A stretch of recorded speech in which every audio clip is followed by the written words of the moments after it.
Nosotros el día de hoy vamos a tratar sobre la introducción de la historia clínica, vamos a hablar sobre los derechos del paciente. La historia clínica, cuando hablo de derechos del paciente es, por ejemplo, les damos una pregunta así: ¿a quién le pertenece la historia clínica? Al paciente, ¿verdad? Ya, muy bien, hasta ahí vamos bien. Vamos a hablar sobre el contenido y la estructura legal de la historia clínica. Ahí en las diapositivas ustedes siguen en el teléfono, hay un montón de artículos y acápites legales. ¿Sí? Vamos a hablar sobre la custodia, la legitimación, sobre el valor médico, legal y auditoría, y sobre la protección de datos y confidencialidad de la historia clínica. Entonces estamos claros, ¿verdad? ¿Sobre qué vamos a tratar el día de hoy? Historia clínica, muy bien, perfecto. Pero ¿qué vamos a tratar sobre esta? ¿Sobre qué? Aspectos legales. Aspectos legales. ¿Y qué más? No les quedó eso, que es historia clínica y aspectos legales. Pero ¿qué subtemas dentro de la historia clínica con aspectos legales? ¿Qué vamos a tratar? ¿A quién le pertenece? Eso, sobre los derechos del paciente, sobre la historia clínica. ¿Qué más? El consentimiento también del Estado. Sí, muy bien, el consentimiento, muy bien. ¿Sobre la estructura de qué? La estructura de la historia clínica, pero en base a lo legal. Muy bien. A ver, nosotros cuando estamos realizando el personal de salud la práctica clínica, nosotros solemos describir, en sí no escribimos, ¿sí?, todas nuestras acciones, ¿sí?, todo lo que nosotros realizamos como personal de salud en una historia clínica, todo lo que hemos realizado, acciones sobre el paciente. ¿Sí? Muy bien. Entonces, hay algo que siempre se dice en medicina, que lo que no está escrito en la historia clínica no pasó. Un ejemplo de eso, les doy así facilito. Yo cuando estuve yo vengo de Ecuador. Cuando estuve realizando la medicatura rural, nosotros tuvimos un paciente que tenía crisis hipertensiva. ¿Sí saben qué es la crisis hipertensiva? Sí. A este paciente sí, se le colocó la dosis de antihipertensivos, sí. Disminuimos la presión arterial, pero eso no se registró en la historia clínica. ¿Sí? Entonces, ¿qué es lo que creen que puede suceder en ese aspecto? Se hizo, o sea, sí se hizo el acto médico como tal, pero no se escribió, no hay un documento legal que confirme lo que yo hice. Sí. Después de un tiempo el paciente, ¿qué pasó? No quiso seguir el tratamiento y se fue, y por ahí le dio un ACV.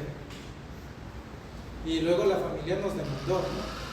¿Cómo ustedes se van a defender en el plano legal si a ustedes les preguntan, ¿pero qué hicieron con el paciente? Y le van a preguntar, ¿y la historia clínica? Sí, y en la historia clínica, ¿qué nomás debe tener una historia clínica? Chicos, ¿en qué año están ustedes? Datos filiatorios del paciente. Sí, muy bien. Antecedentes personales, motivo de consulta, motivo de internación. Perfecto, vamos preguntando así. Examen Un físico. solo uno. Vamos, usted me dijo datos filiatorios. Los antecedentes personales. ¿Qué más? Antecedentes quirúrgicos, ¿qué más? Motivo de consulta, ¿qué más debe tener? Enfermedades de base, ¿qué más? Antecedentes. Enfermedad actual. Personales, sí, tantos pueden ser familiares, quirúrgicos, todo eso debe tener. Pero solo eso es la historia clínica desde el aspecto legal. Solo es eso, la historia clínica.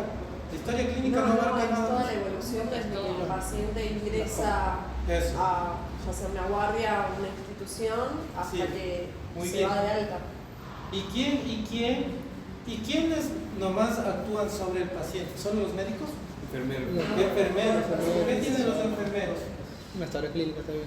Historia que sí, pero ellos tienen un registro de Base de medicación. base de medicaciones, registros de signos vitales. ¿Sí? ¿Quiénes más actúan sobre el paciente? Kinesiólogos, psicólogos. Sí, muy bien. Perfecto. Entonces la historia clínica no, ya nos sacamos eso de la cabeza y decimos la historia clínica, nosotros como médicos nos sacamos y así. la historia clínica es solo lo nuestro, pero no, es que es algo más integral, o sea, y cuando hablo integral quiere decir que se está integrando qué cosa, lo que hicieron los enfermeros, lo que hicieron los kinesiólogos, lo que hizo el cirujano, lo que hace el médico general, ¿sí? Desde el momento en que cómo ingresó, eso es la estructura de la historia clínica, ¿sí? Más o menos. Sí. Sí. Entonces vamos para no desviarnos del tema, bueno, sí es eso, pero lea la primera diapositiva usted que está con esa tablet grandota. Sí.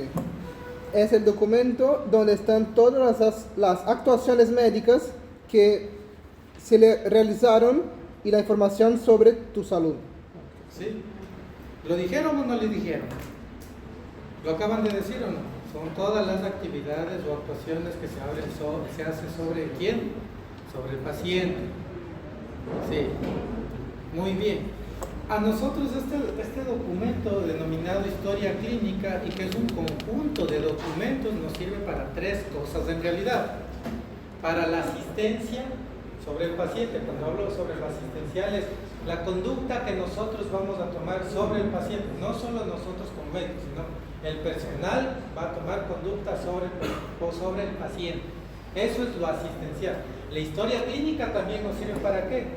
Para el tema de impartir docencia, ¿sí? Porque mediante la historia clínica nosotros podemos hacer ¿qué cosa? En base a estudios de casos clínicos, nosotros podemos inferir en educación sobre ustedes. Por ejemplo, yo aquí les presento una historia clínica al fulanito.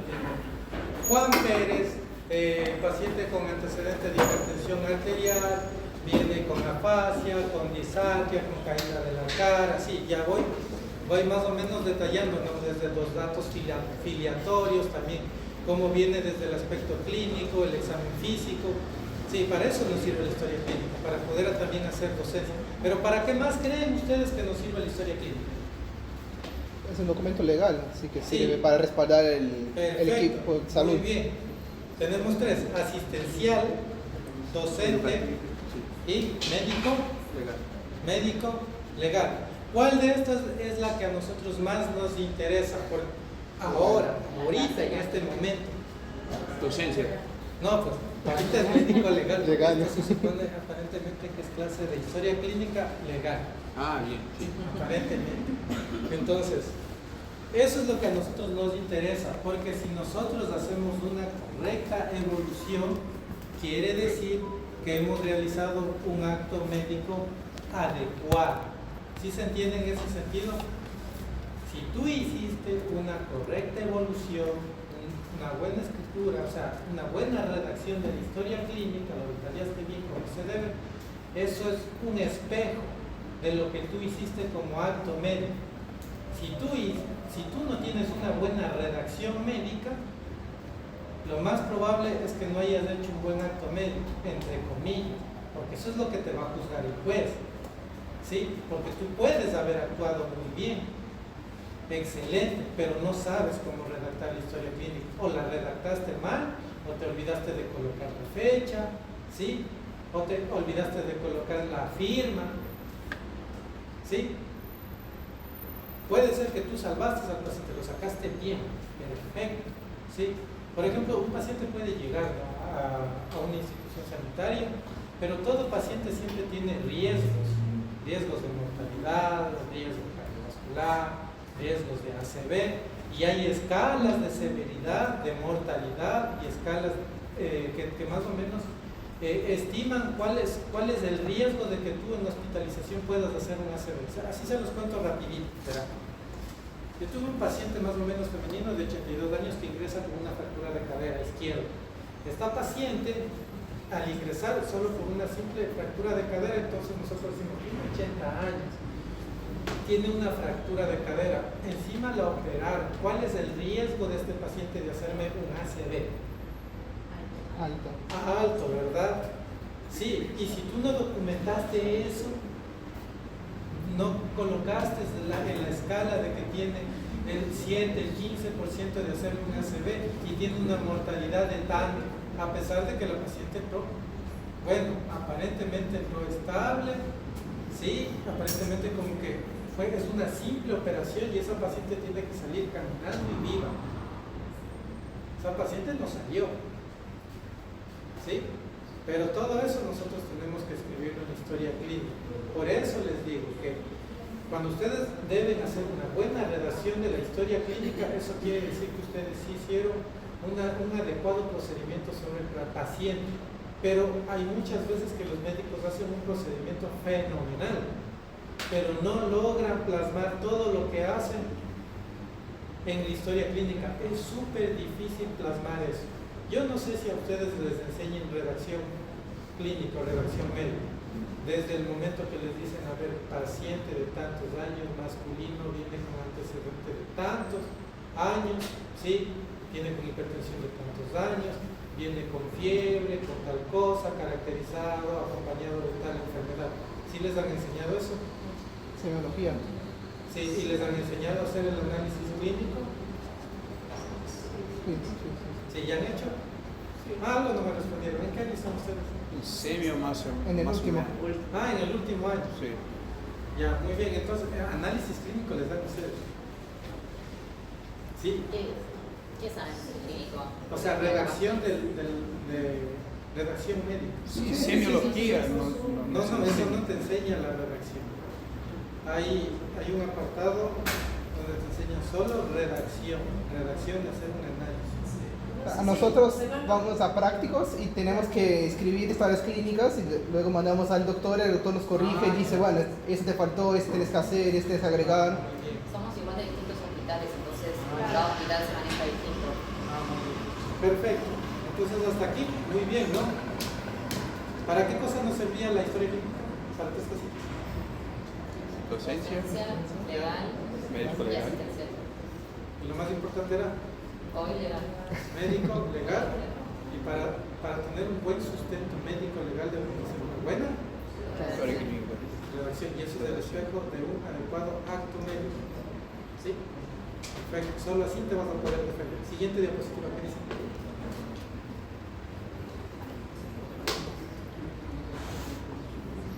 ¿No pegamos del artículo? Artículo ¿Qué 12. dice? Es que hay algunas leyes, Sí, bueno. Artículo 12. Definición y alcance. A los efectos de esta ley, entiéndase por historia clínica el documento obligatorio, cronológico, foliado y completo, en el que conste toda actuación realizada al paciente por profesionales y auxiliares de la salud.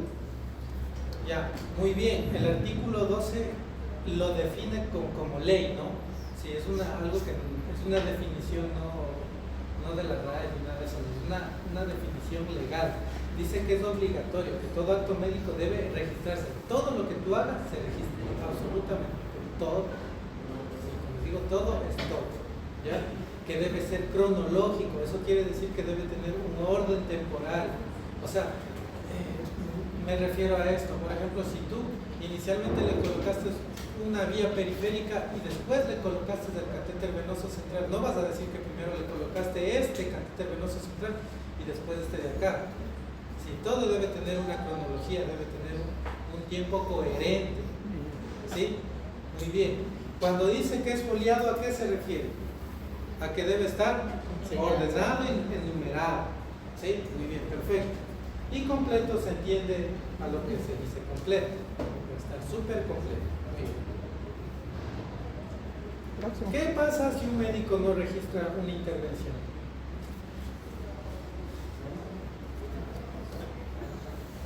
¿Qué creen que llegaría a pasar si un médico no coloca una de las intervenciones que hizo? Depende si el paciente tiene historia clínica y hay algo constante que falta. ¿Qué falta? Habría una demanda y seguramente algún juicio. Sí, muy bien. Respaldo también. Sí, es que es un respaldo, es que todo acto médico que nosotros hacemos tiene que ser escrito, todo, no se olvide, todo.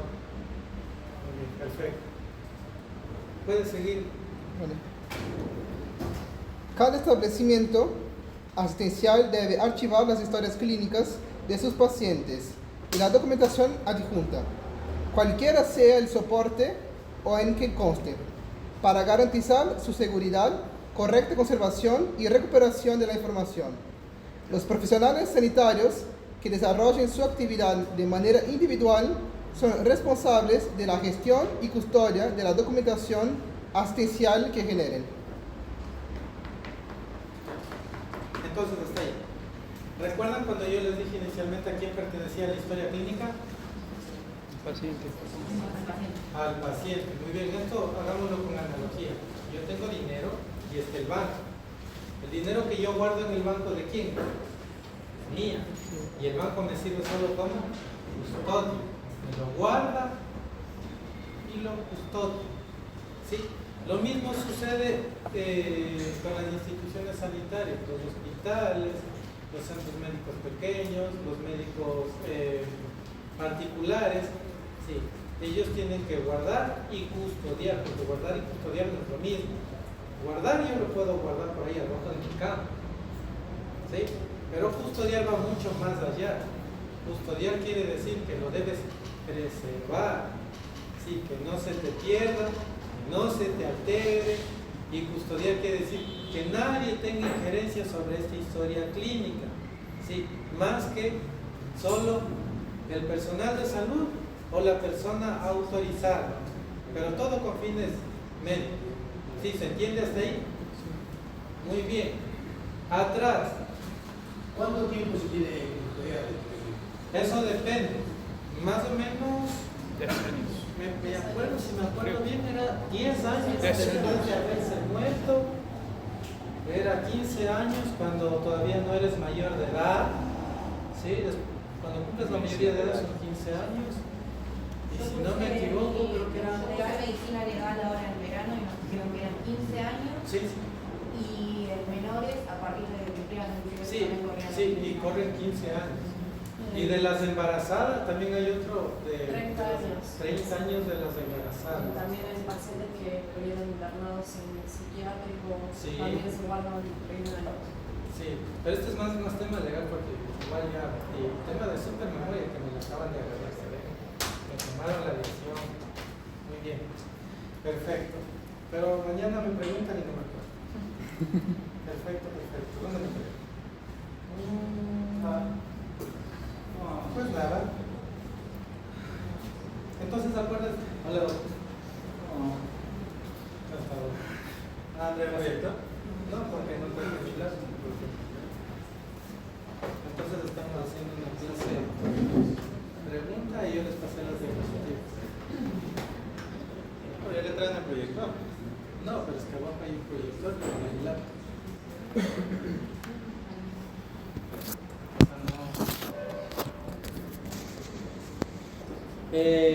Entonces, ¿qué debe hacer el hospital? ¿Qué nomás? Custodiar, ¿qué más? Guardar, ¿sí? ¿Y qué más era? Conservar, ¿se acuerdan? Ya, muy bien. ¿Y esta historia clínica tiene que recuperarse? ¿Debe tener la facilidad de recuperarse o no? Sí. 48 horas, sí. No, de recuperarse, digo. O sea, por ejemplo, que tenga base de datos. Sí, sí. Sí, porque ustedes se han dado cuenta que cuando nosotros tenemos historias clínicas no solamente las guardamos en físico, también las guardamos en digital. Ya, muy bien, perfecto. No siempre. No sé, bueno, ahora sí se nos está haciendo lo mejor. Bueno, siguiente. Yo le consigo un computador. Ya. Dice, ¿puedo pedir la historia clínica? Si la historia clínica es tuya, puedes pedirla en cualquier momento. Deben dártela dentro de las 48 horas de tu pedido. Si se trata de una urgencia, tiene que dártela antes.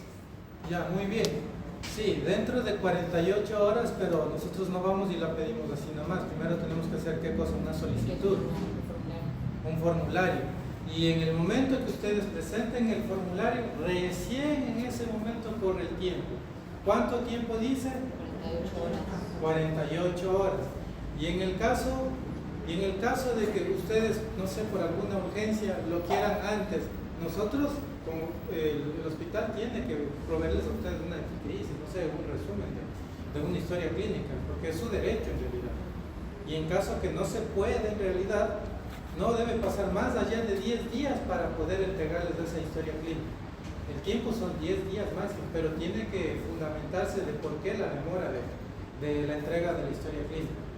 ¿Sí? Y en caso de que de que el Instituto Sanitario no quiere entregarles, ¿qué hacemos? Se puede pedir un respaldo de la justicia, un habeas data. Un habeas data. Sí, porque igual es nuestro derecho. ¿Qué más dice? Justamente eso. Justamente eso. Así que vamos para la próxima. Artículo 14. Titularidad. El paciente es el titular de la historia clínica. A su simple requerimiento debe suministrársele copia de la misma, autenticada por autoridad competente de la institución asistencial. La entrega se realizará dentro de las 48 horas de solicitada, salvo en caso de emergencia. En la próxima diapo dice: a los fines de cumplimiento, esta obligación, las instituciones de salud deberán prever un formulario de solicitud de copia de la historia clínica, donde se consiguen todos los datos que dispone el paciente para su individualización, el motivo del pedido y su urgencia. En todos los casos, el plazo empezará a computarse a partir de la presentación de la solicitud por parte del paciente o personas legítimas para ello.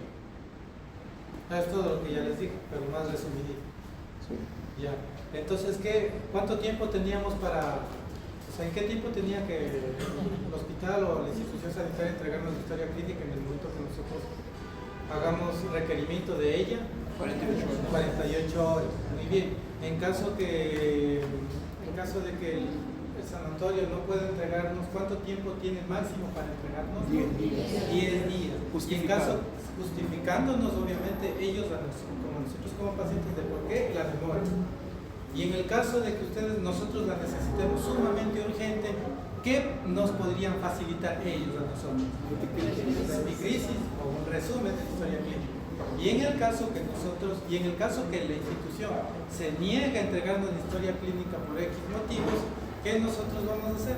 Una acción de Juicio. habeas data. Muy bien, perfecto. ¿Qué más dice?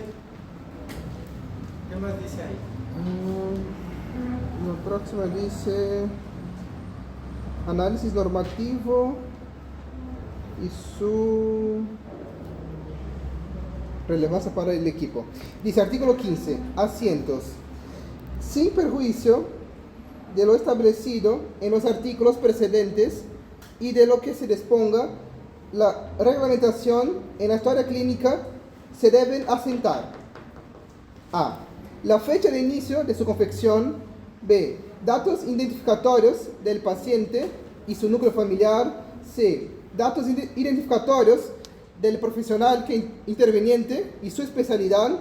D. Registros claros y precisos de los actos realizados por los profesionales y auxiliares intervinientes.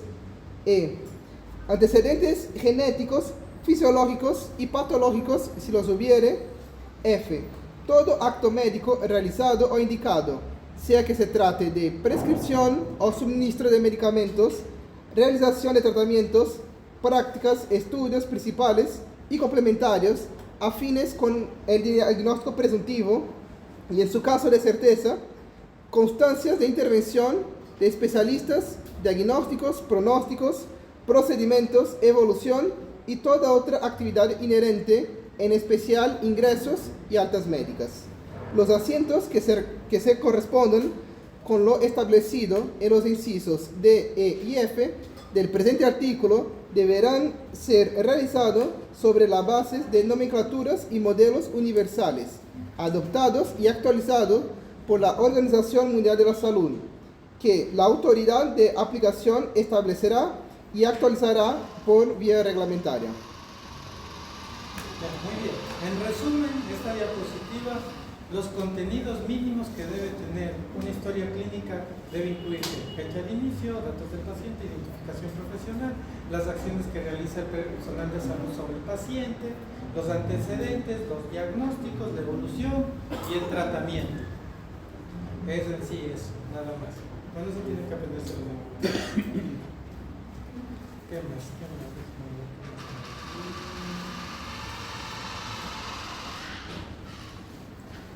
Entonces, recuerdan que yo les dije que la historia clínica no es solamente lo que nosotros hacemos como médicos, sino que es más integral, o sea, tiene intervención de varios profesionales de la salud, de enfermeros, kinesiólogos, pero la historia clínica también está formado por el consentimiento informado. Eso no es así. ¿Es parte o no es parte de la historia clínica el consentimiento informado? Sí, es. Sí, no sé si esto saben ustedes, pero el consentimiento informado no es un documento que nos proteja al 100% de si algo saliera mal. ¿Sabían eso? Bueno, es solamente para saber que fue voluntad del paciente someterse al acto médico. Sí, les dije. Muy bien. Previamente yo les mencioné que también la historia clínica estaba formada por hojas de enfermería, indicaciones médicas, protocolos quirúrgicos, estudios complementarios. Eso ya lo pasamos. Entonces, en conclusión, ¿qué es la historia clínica? ¿Es un conjunto de qué cosas? Registro médico, de todas las informaciones, de todo lo que se le realiza al paciente. Sí, es un Pues conjunto de suministrar, ¿no? documentos asistenciales. Eso es la historia clínica. Muy bien. ¿Me puede ayudar con la siguiente diapositiva?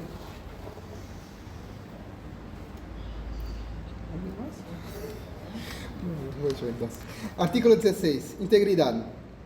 Forman parte de la historia clínica. Los consentimientos informados. ¿Eso leo o salto para la próxima? Eso ya hablamos. Ese que hablamos justo Si recién. hablamos, ya hablamos. Bueno, voy para la próxima entonces. ¿En cuál qué diapositiva?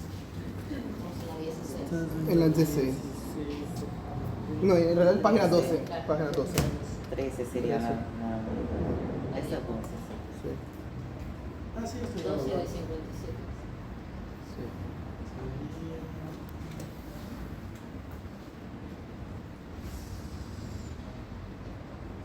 Esta imagen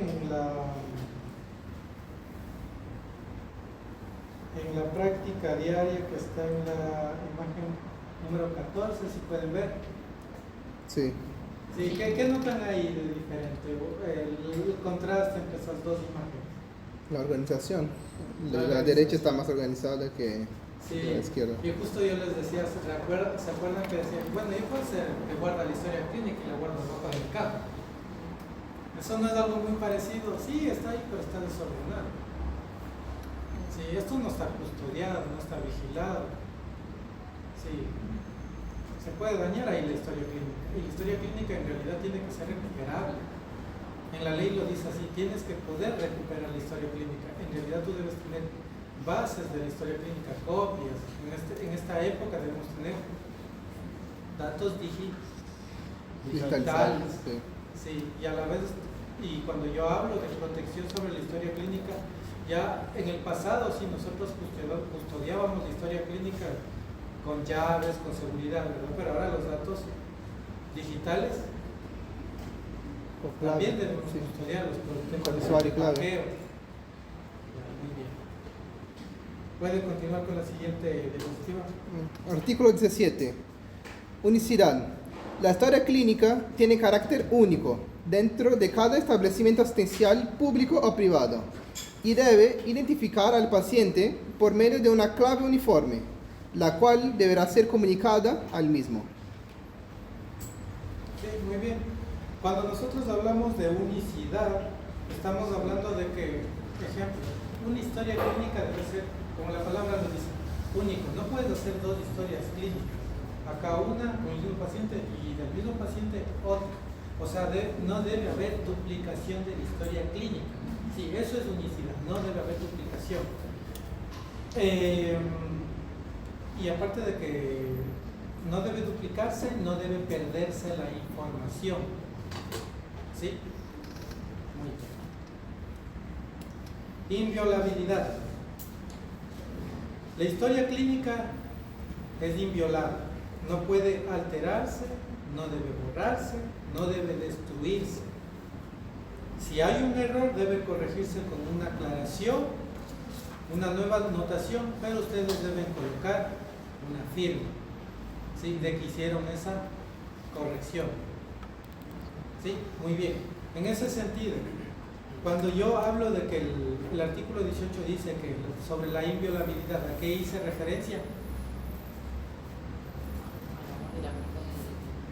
No, a que inviolabilidad es no alterarse los... No cambien los datos, lo que está datos, escrito. que no los borres, que no los destruyas, sí, que mantengas íntegro la historia clínica, tal como es y fidedigna. Y en caso que ustedes, en caso de que haya quiera hacer una aclaración, una corrección, tienen que colocar su firma y sello. ¿Sí? Muy bien, perfecto. De custodia y legitimación, eso ya hablaba. Y aquí está lo que me preguntaban ustedes, los tiempos de conservación, ¿verdad? 15 años y el paciente falleció, 20 años y pacientes mayor de edad, menores hasta cuando cumplen la mayoría de edad son 15 años desde la mayoría.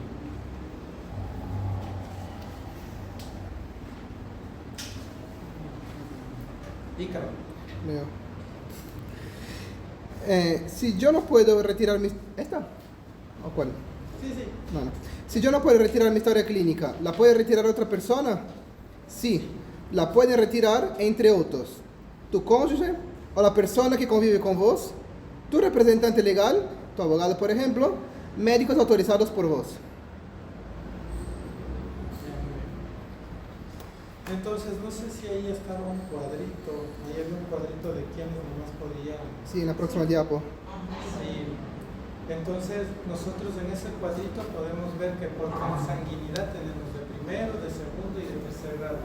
¿Quiénes pueden retirarlos? Mis padres, mis hijos, mis hermanos, abuelos, nietos, mis tíos, mis abuelos, mis nietos, mis sobrinos. Solicitantes de subsidio de afinidad, ¿quiénes? Por ejemplo, si usted está casado, ¿su esposa podría retirar su historia clínica? ¿Y Carmen? Sí. Sí, podría, ¿verdad?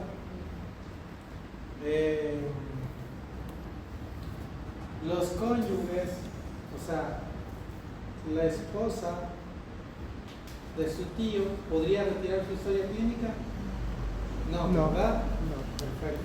Los hijos adoptivos, o sea, porque este ya es tema civil, legal, porque ya al final legalmente son tus hijos, ¿sí pueden retirar tu historia clínica? Sí, ¿verdad? Entonces eso quiere decir que toda persona que tiene legitimidad, ¿sí?, que tenga autorización, ¿sí?, puede retirar tu historia clínica, pero también se puede basar en este código. Muchachos, pero ahí es bajo la autorización de uno. No es que va a ir el sobrino mío al hospital a pedir historia clínica, no, es cuando uno lo autoriza.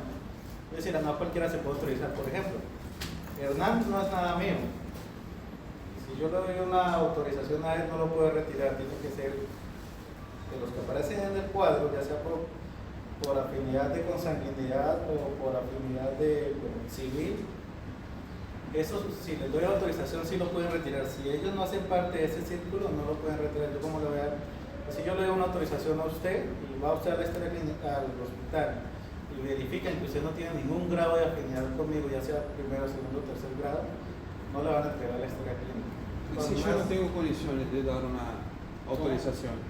Entonces viene por grado de consanguinidad. Ah, sí. Claro, pero pues obviamente ya uno como médico tendrá que dar un certificado de que el paciente no está en condiciones médicas para poder definir como de él. Entonces ahí sí, claro, es igual que un paciente como cuando ya está en etapa terminal que no puede definir, empieza uno a buscar los familiares en primer grado y segundo grado, son los que definen. Igual pasa con la historia clínica, no que cualquiera puede ir a... Claro, por eso les dije, tiene que tener legitimidad o autorización. Por ejemplo, ¿qué tal mi cuñado yendo a escuchar mi historia clínica sin una autorización mía? Se hace pasar por mi cuñado y no le pueden entregar la historia clínica al hospital, tiene que estar previamente autorizado por uno, si no tampoco se la van a entregar. ¿Listo? bien. Sigamos, ¿dónde me quedé?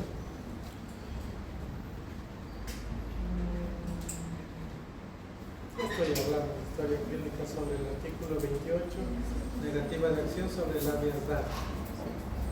Muy bien. Vamos por ahí. Ya sé. Usted, ¿qué era el habeas data? ¿Qué era el habeas data? Se olvidó. Se olvidó.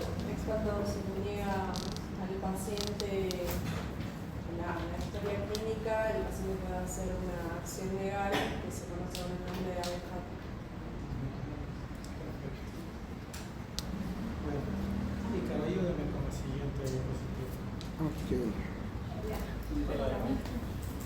Historia clínica informatizada, ¿no? Bien, artículo 13. Historia clínica informatizada. El contenido de la historia clínica puede confeccionarse en soporte magnético siempre que arbitren todos los medios que aseguren la preservación de su integridad, autenticidad, inalterabilidad, perdurabilidad y recuperabilidad de los datos contenidos en la misma en tiempo y en forma.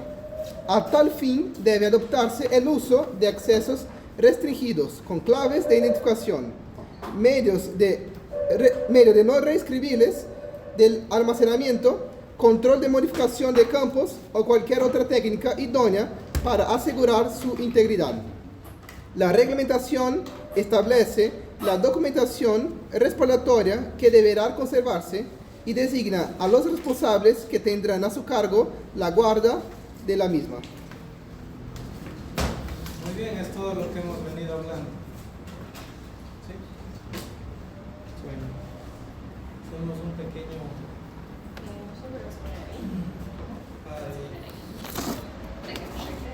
Sí, tiene que ser lejos para proyectar. Este es el portátil, ¿no? Sí.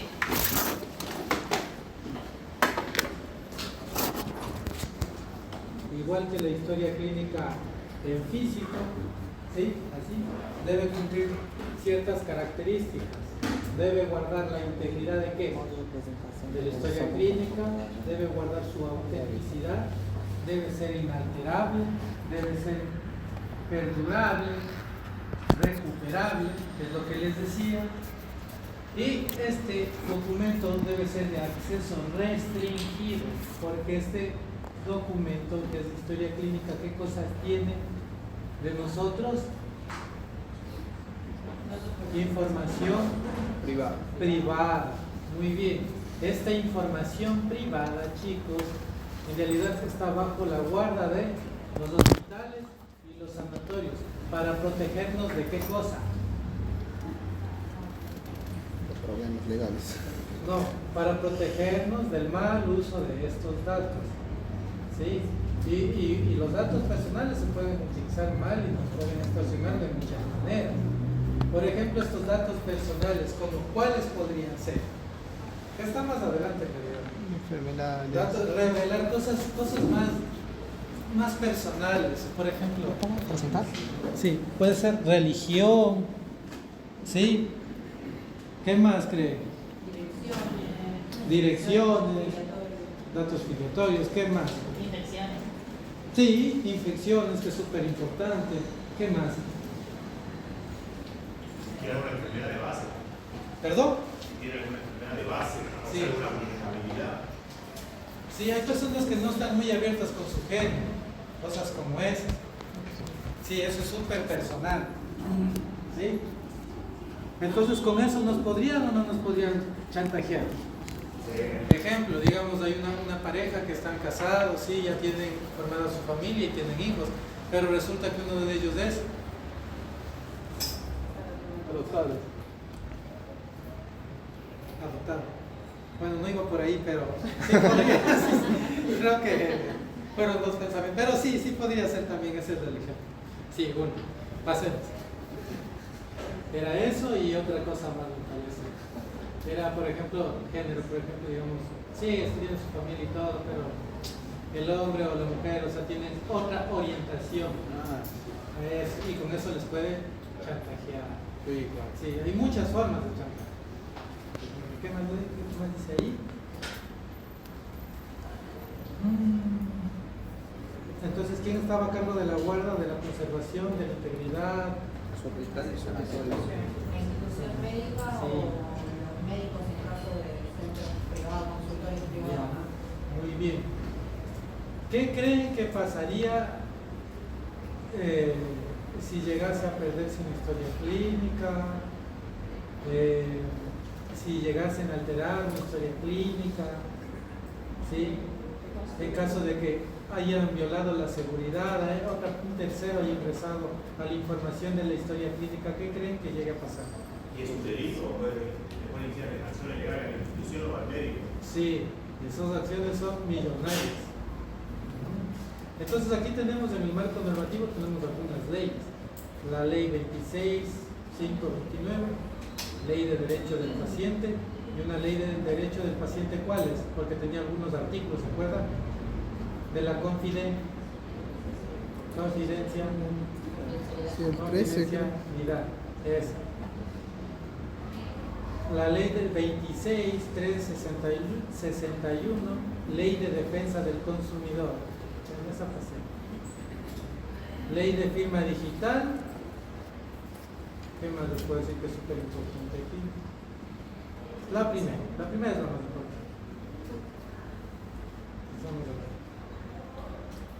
Hablemos de la firma digital. La ley 2556, firma digital.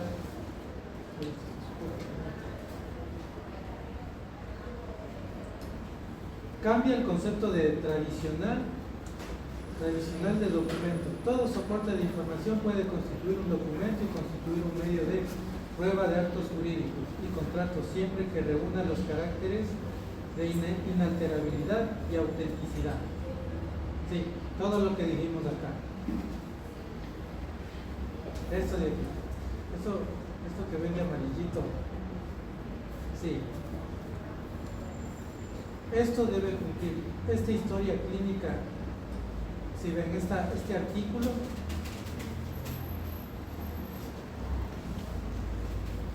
Sí, Doc, ¿no existe un modelo de historia clínica unificado para todo el país, no sé, informatizado, qué sé yo, que varios hospitales le puedan utilizar?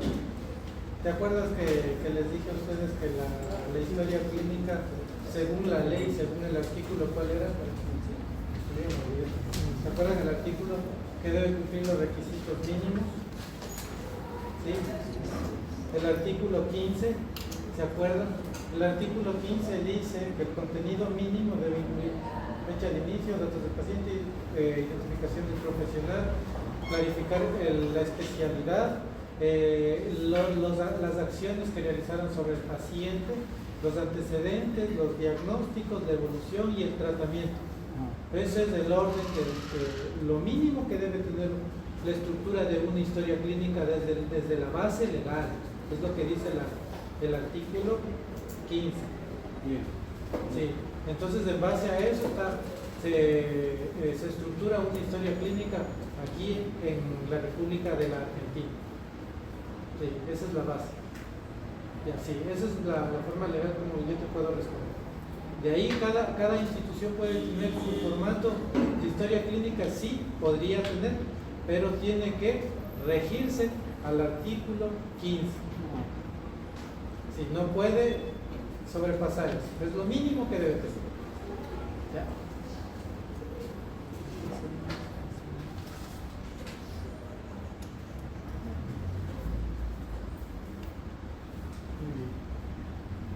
Entonces, hemos pasado de la historia clínica tradicional en hojas en físico a una historia clínica probablemente digital, y en este caso con una firma digital. ¿Para qué cosa? ¿Con qué objetivo?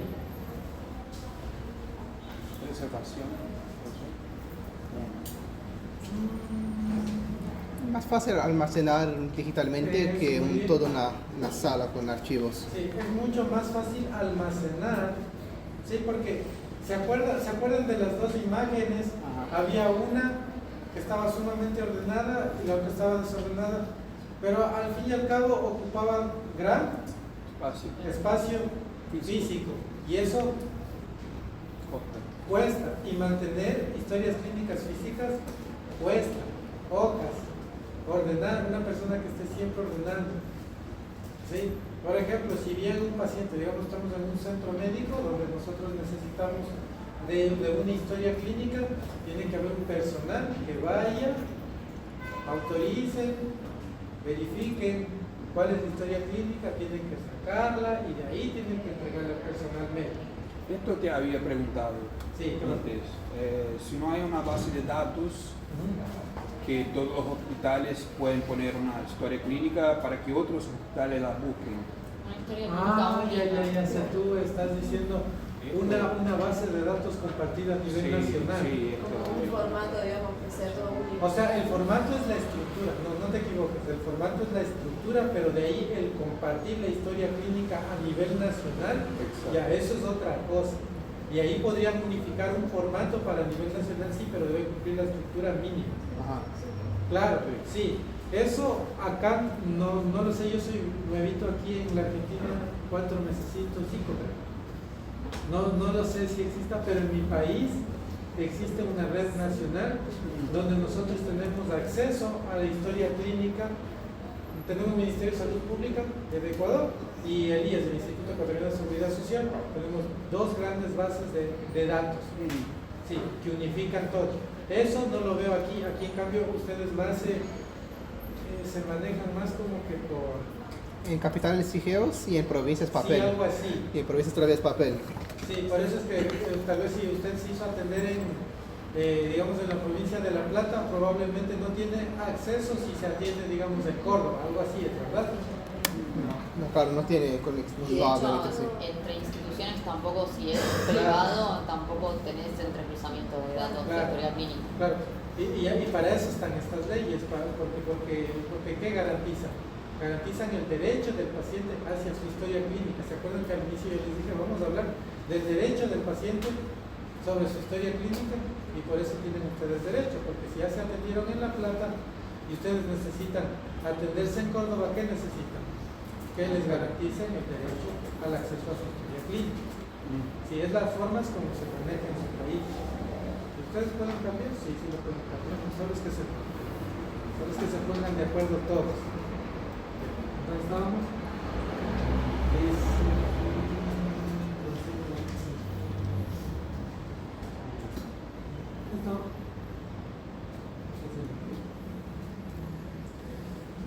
El artículo 2. El resultado de aplicar a un documento digital un procedimiento matemático que requiere información exclusivo de conocimiento del firmante, encontrándose esta bajo su absoluto control, la firma digital debe ser susceptible de verificación por terceras partes, tal que dicha verificación simultáneamente permite identificar al firmante y detectar cualquier alteración del documento digital posterior a su firma. Entonces, esto es importante. La firma digital debe ser verificable. Deben identificar a quién. ¿Quién firmó? El firmante. El firmante. Sí, muy bien. Y detectar cualquier alteración del documento digital posterior a su firma. Les doy un ejemplo así facilito para que me entiendan esto.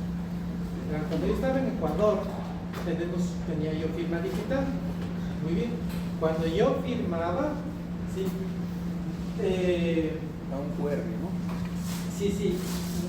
Bueno, sí, había un QR, sí. Pero en el QR, sí. Era un código matemático, sí. Único, y abajo estaba mi nombre. Sí, pero eso no era suficiente, porque yo tenía que dar la autorización para que esa firma sea válida. Sí, no sé si me hago entender. Una verificación en 2 pasos. Sí, y aparte de eso, por ejemplo, si tú tenías el documento, tú no podías escanear ese documento. Sí, por lo menos en digital no lo podías duplicar, a menos que tú le saques copia. Sí, tú no puedes alterar en realidad esto. Si tú alteras el documento, o sea, eso te salta el error ahí. ¿Sí? Porque el código QR es más o menos es toda la información que está aquí y acá. Si tú le cambiaste un puntito aquí y no hay correlación con con el código matemático que está ahí en el QR, se da cuenta que le has cambiado un puntito aquí, y en el QR, en el momento que le lanzas el lector, se da cuenta que no es verídico, que está falseado.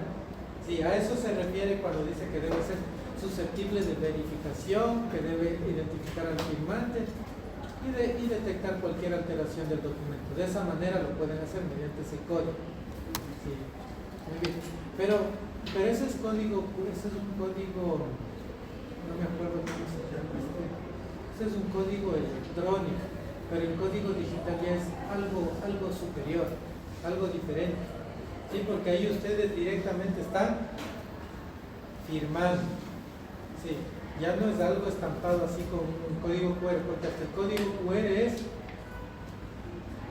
se puede Violable. Sí, es violable, se puede alterar. Sí.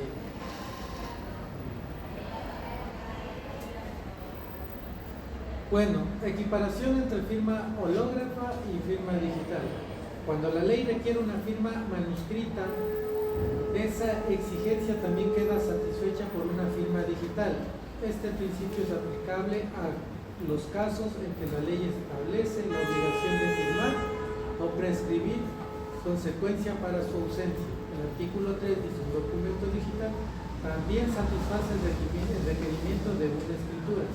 O sea, técnicamente ahora, bajo la ley, la firma digital es lo mismo que la firma hológrafa, física, ¿sí? Ante la ley así lo establecieron. Muy bien, si les preguntan, porque ahí está, en rojito, si les preguntan, ¿la firma digital es tan válida como la firma hológrafa? ¿Sí o no? Sí, ¿en base a qué? ¿Quién dice eso? La ley. Artículo 3. La ley 25, sí, del artículo 3. 2 y artículo 3. Está feo. Bien.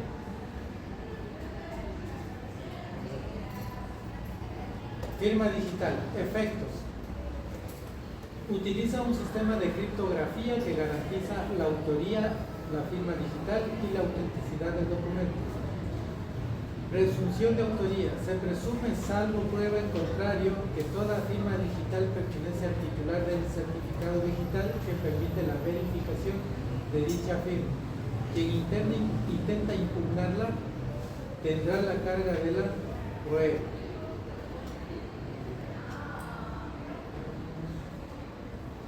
Exclusiones. Artículo 4.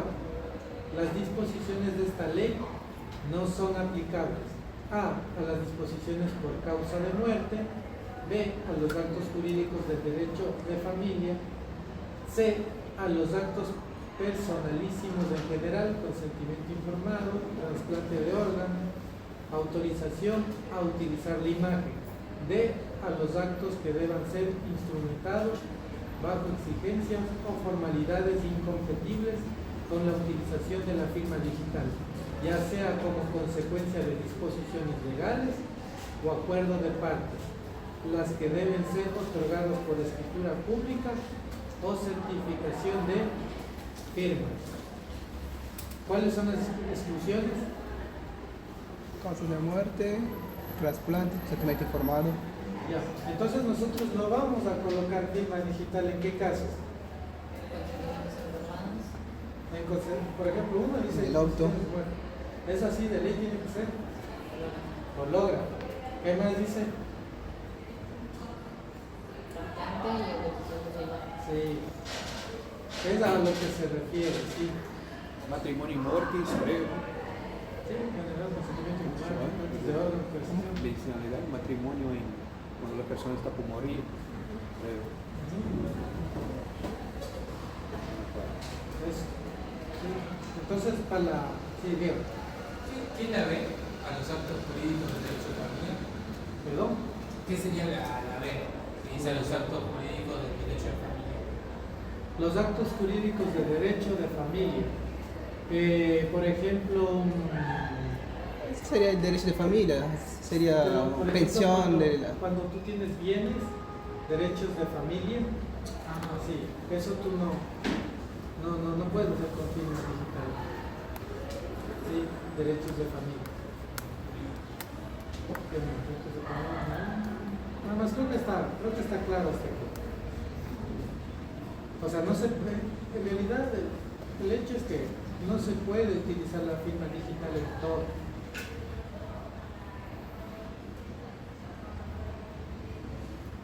Firma electrónica. Esto es diferente de la firma digital. La firma electrónica carece de alguno de los requisitos legales para ser considerada firma digital. No es emitida por un certificador licenciado.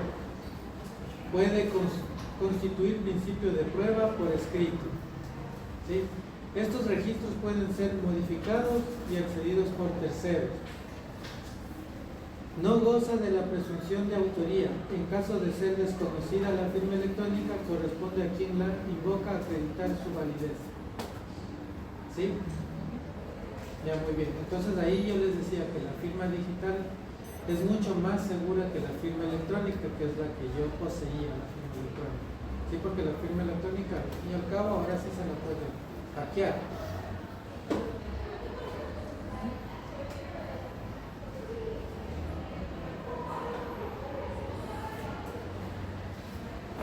Firma digital, validez. Haber sido creada durante el periodo de vigencia del certificado digital válido del firmante. B. Ser debidamente verificada por la referencia a los datos de verificación de firma digital indicados en dicho certificado según el procedimiento de verificación correspondiente. C. Que dicho certificado haya sido emitido o reconocido por un certificado licenciado. Bien.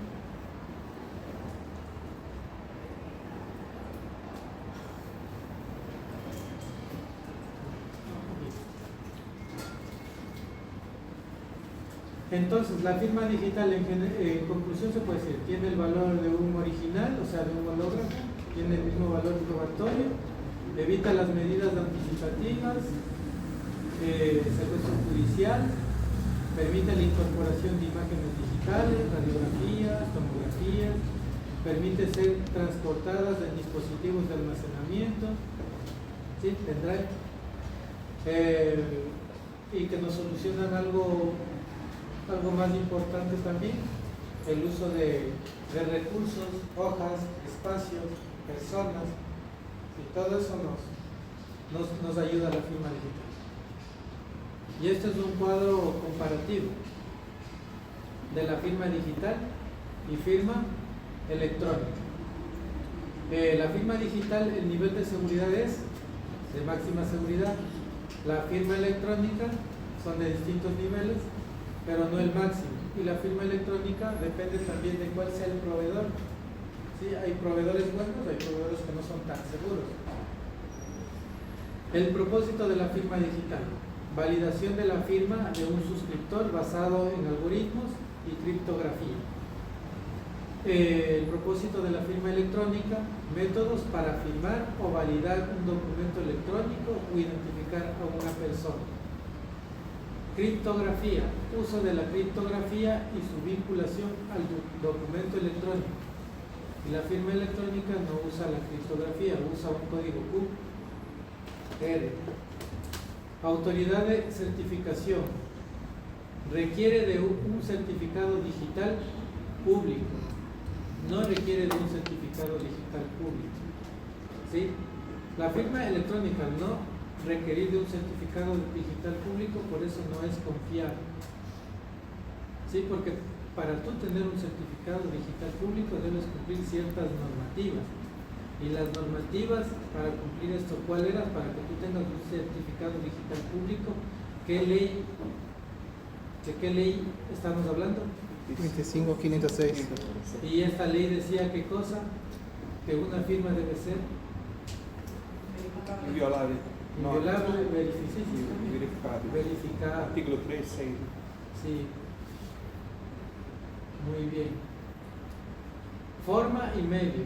La digital es un tipo específico de firma electrónica.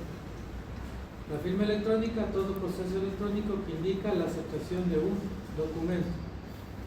La firma electrónica más o menos es como para comprobar que tú has firmado ese documento, es más para eso, pero no va más allá de aspectos mucho más importantes. Ante la ley, la firma digital, igual que una firma manuscrita, con algunas excepciones. ¿Cuáles eran las excepciones? El certificado de muerte, Sí, Aspecto familiar. sí, muy bien, perfecto. trasplante de órganos y consentimiento informado. Sí, muy bien. Y la firma electrónica no se asimila a la manuscrita. ¿Sí? ¿Alguien de ustedes tiene firma electrónica aquí? ¿No? Yo tengo en Brasil. Sí, no se parece porque es... ¿Ah? Mira, a ver. Para que lo muestre. No, no tira la vela. No tengo. No tiene.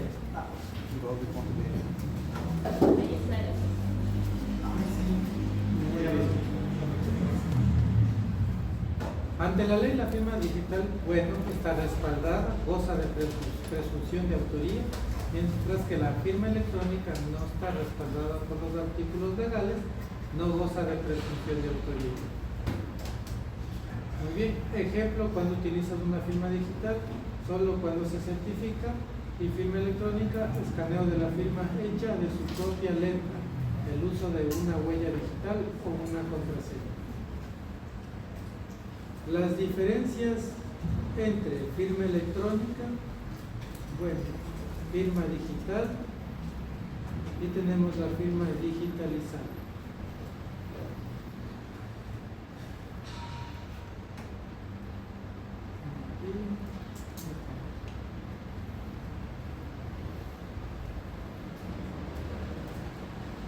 Naturaleza jurídica de la historia clínica informática. La ley no estableció la naturaleza jurídica de los documentos digitales, sino que se limitó a establecer sus extremos. A. La invalidez de la firma digital como modo legítimo de expresión de la voluntad de actos jurídicos. Artículo 1 y 3. La equiparación del documento digital al escrito en papel para todos los efectos relacionados con la escritura. 6, 8, 10 y 11, o sea, los artículos estos. La presunción de autoría de las firmas digitales debidamente certificada. Bueno, en resumen, ¿qué significa esto? ¿Qué es lo que ya veníamos hablando? Que la firma digital, que la firma digital no se puede utilizar en todo, solamente en ciertos aspectos de la medicina. Todavía no es legal todavía, en todos los aspectos.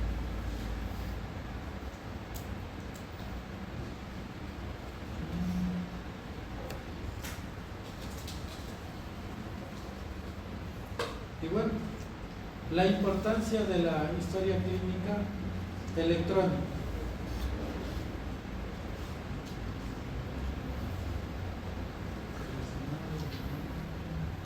Ya.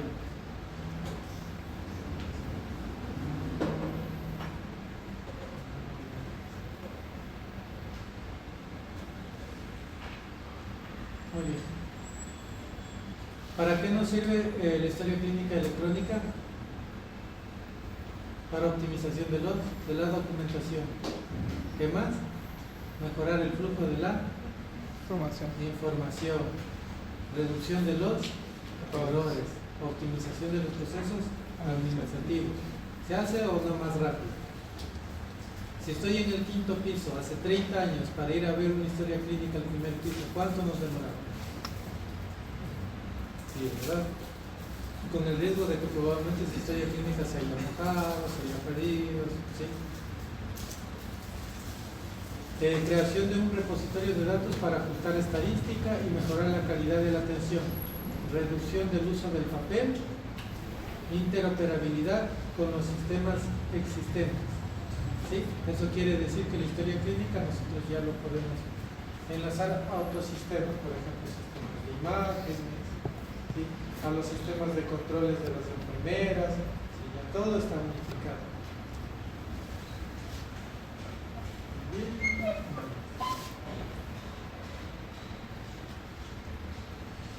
Sí, una de las funciones del auditor es examinar las prácticas y los resultados, confrontarlos o compararlos con los estándares basados en la evidencia, sugiriendo luego la modificación de la norma que guíe en la práctica cuando esté indicada. Con la historia clínica electrónica el acceso de datos es mucho más sencillo. Actualmente, nosotros en la práctica clínica, nosotros atendemos pacientes, pero ahora ya trabajamos con auditores médicos. Eso quiere decir que los auditores médicos están mirando lo que nosotros hacemos. ¿Sí? Yo cuando estaba en Ecuador, cuando hacía la atención a pacientes, yo atendía 24 pacientes de 6 horas cada 15 minutos. Es un flujo elevado. 15 minutos de atención para un paciente es muy poco tiempo, ¿sí? Y nosotros estamos susceptibles a errores. Muy bien, en ese sentido, el auditor, ¿qué es lo que hacía? Nosotros, pasó una vez, se los digo así, no me pasó a mí, pero me pasó en Copenhague. No, y es verdad. Tenía que prescribir loratadina y prescribió losartán. Ya, entonces era un paciente que no era hipertenso. Ya. Entonces, ¿qué es lo que creen que hubiera pasado? Hipotensiones. Hipotensión y ese paciente podía haber muerto. Sí, pero como el auditor estaba arriba, ¿qué es lo que pasó? Llamó rápido y nos corrige, nos dice, mira, no sé si este paciente tiene sus antecedentes, paciente joven, no creo que requiera los ataques, no sé qué pasó ahí, qué es lo que le piensa, y ahí se corrige. Esas son las cadenas de seguridad en la atención médica. De hecho, hay algunas cadenas de seguridad que empiezan desde la admisión, el enfermero, el médico y el auditor médico. Si se rompen esas tres cadenas, puede haber negligencia. Si se rompen las tres. ¿Sí? Entonces siempre súper cuidadoso con eso. No sé aquí si se trabaje así, de esa forma. A ver, muy bien. Y por eso dice que las funciones del auditor, por eso está aquí en rojito, ¿no? Yo supongo que esto tiene una connotación súper importante. Las funciones del auditor son normas que guíen la práctica ¿de quién? De todos, personal de la salud. Sí, y probablemente eso yo supongo que es una pregunta de examen o de prueba. Por eso lo coloca en rojo ahí. Vos vas a poner, ¿no? No, yo no respondo eso. Estos no son mis tiempos. Muy bien. Protección de datos personales. ¿Qué son los datos personales? Cualquier información concerniente a una persona física, identificada o identificable, es aquella información que tiene relación directa con nuestra persona y que nos identifica. Como por ejemplo, ¿qué cosas podrían ser? Nuestro nombre, apellido, edad, fecha de nacimiento, residencia, documentos, ¿sí? Se considera que una persona es identificable cuando su identidad puede determinarse directa o indirectamente a través de cualquier información. Ejemplo, el simple nombre de una persona física no permite identificarla, pero si ese nombre le agregas o asocias apellidos, fecha de nacimiento, sexo, domicilio u otros datos, pueden saber de quién se trata. ¿Sí?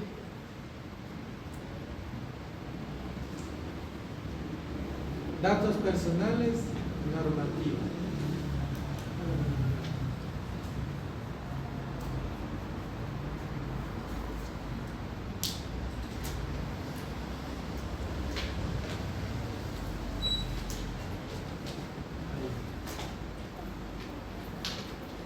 La ley 25.326 dice que las disposiciones generales, principios generales relativos a la protección de datos, derechos de los titulares de datos, usuarios y responsables de archivos, registros y bancos de datos, control, sanciones, acción de protección de los datos personales, tiene 7 capítulos y 48 artículos.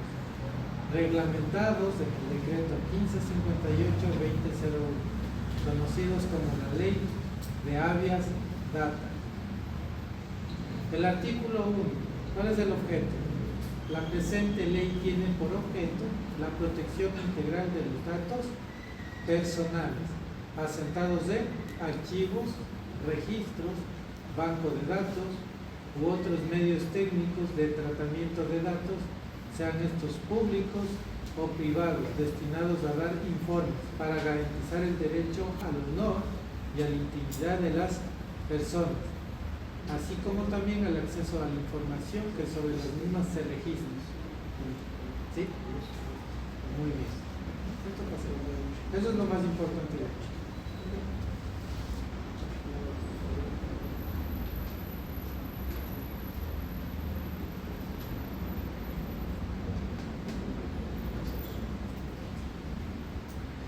Sobre los datos personales, del artículo 2 tenemos las definiciones. A los fines de la presente ley se entiende por datos personales información de cualquier tipo referida a personas físicas o de existencia ideal, determinadas o determinadas.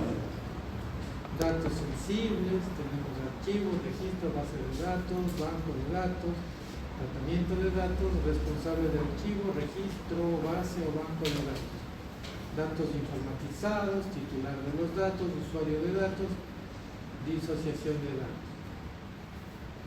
Y esas son las respectivas definiciones según el marco legal relativo. Entonces, en esta imagen nosotros tenemos los datos personales, ¿sí? Que ustedes saben que consiste en cualquier información concerniente a una persona física que nos pueda identificar, ¿sí? Muy bien. ¿Y cuáles eran los datos sensibles? Aquellos que son personales, que revelan origen racial, ético, opiniones políticas, convicciones religiosas, filosóficas o morales, afiliación sindical, información referente a la salud o la vida sexual, que de algo hablamos creo que ahorita. ¿Cuáles son los datos personales sensibles? Aquellos que revelen aspectos íntimos de su titular, que su utilización indebida puede dar origen a discriminación o conlleve a un riesgo grave en la integridad del titular. ¿Como cuál hablamos? Religión. ¿Qué le perjudicaría? No, mejor no le pregunto. No, porque ahí estaría revelando su confidencialidad. No puede ser un paciente con VIH también puede ser. Sí, perfecto.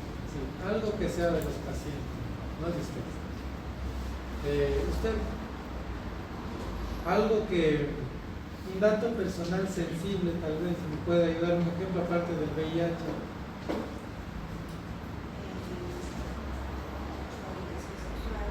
Orientación sexual. Sí, usted. El género. El género. Bueno, orientación sexual. Sí, lo mismo. ¿Y usted? Sí, también. Muy bien.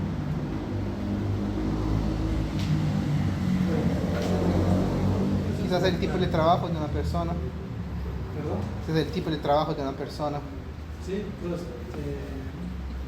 no lo voy a decir porque creo que es ilegal. Trabajadores sexuales. Sí, El tema de trabajadores lo iba a decir, pero consumo. sí, no sé, tengo mucho cuidado aquí porque no sé. El tema es si consume, sea drogas o algún tipo de sustancia. A veces lo dicen y a veces no. No sé, se va a dar una energía. Bueno, datos personales. El tratamiento de los datos personales comprende cualquier actividad como su obtención, uso, acceso, manejo, aprovechamiento, transferencia, disposición, divulgación o almacenamiento por cualquier medio.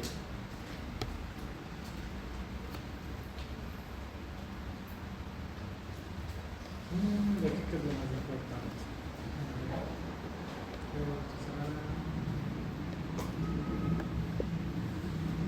Esto sigue hablando de la seguridad de los datos personales, de lo que hablamos. Será lícita cuando se encuentre debidamente encriptados. ¿Sí? O sea que deben ser inviolables. tiene más que ver con la seguridad. Tienen que estar inscritos en el Registro Nacional de Base de Datos Personales. No hay nada más importante de esto.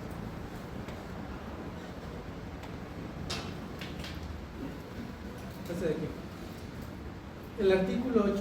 Datos relativos a la salud. Los establecimientos sanitarios públicos o privados y los profesionales vinculados a la ciencia de la salud pueden recolectar y tratar los datos personales relativos a la salud física o mental de los pacientes que acudan a los mismos o que estén o que hubieran estado bajo tratamiento en aquellos, respetando los principios de secreto profesional. ¿Sí? Muy bien, eso quiere decir que sí. Bueno, que más o menos, tomando en cuenta de lo que me preguntaron anteriormente, de que usted se hizo atender en La Plata, después necesitaba atenderse en Córdoba, usted, si le entregan su historia clínica y allá hacen uso de su historia clínica, de esa información, pero tienen que respetar ¿qué cosa? El principio de secreto profesional. Y el secreto profesional tiene que ser respetado por ¿quiénes? Por todos. Por todo el personal de salud, sí, y por todo el personal que trabaja en una institución sanitaria. Sí, es decir, que el señor guardia no puede estar comentando lo que pasó con el paciente tal. Sí. No, pero en estos sanatorios les hacen firmar un consentimiento de confidencialidad a los que trabajan en seguridad. Sí, ¿verdad? ¿Sabe algo de eso? Los de seguridad no tienen acceso a la historia clínica. Pero en caso de que escuchen algo, Ellos no tienen que escuchar. Y uno tiene que comentarle a ellos. En realidad, cuando estamos en la práctica médica, lo que son los estados del paciente, su patología y sus antecedentes, se tiene que comentar es entre médicos. Y bueno, las enfermeras, uno tiene que limitarle bastante la información a ellas, porque muchas veces ellas tienen menos educación en salud y pueden malinterpretar lo que uno habla entre médicos. Y yo de por sí no les tengo mucha confianza porque ellos van y hablan con el paciente y cuando los pacientes suben a tocar la puerta a uno ya es malinterpretando, por qué se le quitó el medicamento, por qué sí. Yo no les tengo mucha confianza, a pesar de que ellos son la mano derecha en cuanto a el tratamiento, muchos de ellos malinterpretan y dan mala información a los pacientes. Generalmente cuando se habla de la historia del paciente, uno lo habla de método, inclusive hay veces que uno tiene un vocabulario que solamente utiliza entre médicos, que esa es otra clase que le van a dar a ustedes, y eso sí les recomiendo utilizarlo siempre entre nosotros, entre médicos. No metemos más porque eso se presta para malos entendidos y para que después no estemos. ¿Y con los estudiantes cómo se maneja? Porque en ningún momento nunca nosotros firmamos nada y vemos pacientes, tenemos acceso a la historia clínica. Claro, pero el hecho de que usted sea estudiante de medicina es otra obliga a usted a guardar secreto profesional. Ok, no hay que firmar nada, digamos. No hay que firmar nada, pero usted tiene que guardar secreto profesional porque parte de ahí es parte de la ética que usted está formando. Usted no puede decir, oye, usted no va a hacer eso. Y uno habla con ustedes, presenta el paciente, les habla de su antecedente, porque cuando haga la práctica eso es lo que hacemos. O hacemos en el sanatorio con ustedes, cuando ya tienen algo más de 1 o 2 semanas en el sanatorio, los dejamos manejar un paciente a ustedes, obviamente siempre con la supervisión de los residentes mayores, pero eso los obliga a ustedes a que tienen que guardar secretamente. Perfectamente pueden ser demandables también, porque ustedes les está dando el derecho de acceder a la información de la situación. Entonces, continuemos. El artículo 9, que tiene que ver con la seguridad de los datos. El artículo, en resumen, el artículo 9 habla sobre garantizar la seguridad, la confidencialidad de los datos personales. Entonces, esto es súper importante, eso le van a preguntar. ¿Qué más dice acá? Lo mismo, artículo 10, confidencialidad. Obligados al secreto profesional respecto de los mismos.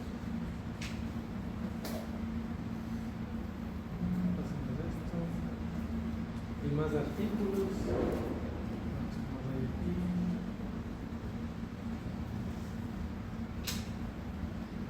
Estos artículos supongo deben aprenderse.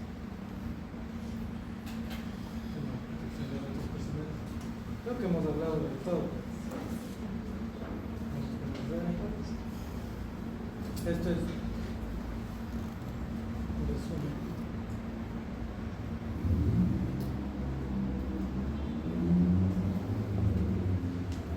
A ver si yo tengo mi resumen que les pueda aportar algo.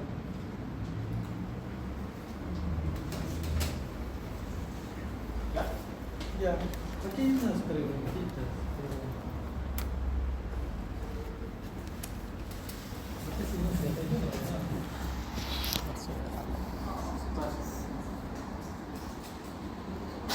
Pero yo creo que sí podemos decir 10 consejos para proteger.